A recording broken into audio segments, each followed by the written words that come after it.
Voici l'histoire de comment ma carte PSC a pris de la valeur en étant abîmée.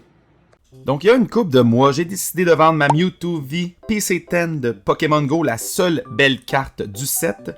Et puis, je l'ai vendue pour la modique somme de 100$ à un acheteur qui restera anonyme.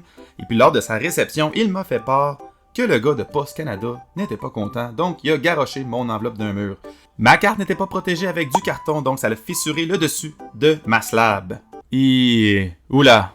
C'était la première fois que ça m'arrivait, et puis j'y ai proposé deux options qui me semblaient fair. La première étant, tu peux garder la slab, mais je t'offre un 25% de rabais, donc j'y rembourserais 25$. Et la deuxième était que je le rembourserais complètement s'il me renvoyait la slab, tout simplement. Il a opté pour l'option 2, ce qui me semblait la plus logique, et puis j'ai décidé d'assumer mon erreur. Donc j'ai reçu la slab abîmée, et puis rendu là, c'est moi qui avais deux options. Soit je la fais reholder, ou bien soit que je craque la carte et je la refais grader.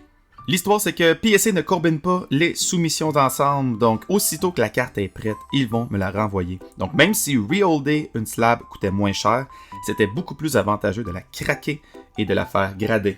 Et ce, à cause du shipping. Shipping kill the deal. Par contre, quand tu décides de refaire grader ta carte, ça veut pas dire que tu vas avoir un 10. C'était un risque à prendre. Et puis, mesdames et messieurs, quand elle est revenue 4 mois plus tard, la Mewtwo V était PSA 10. Let's go! High risk, high reward. Et puis maintenant, la valeur de cette carte avec le temps, elle est maintenant à 200$.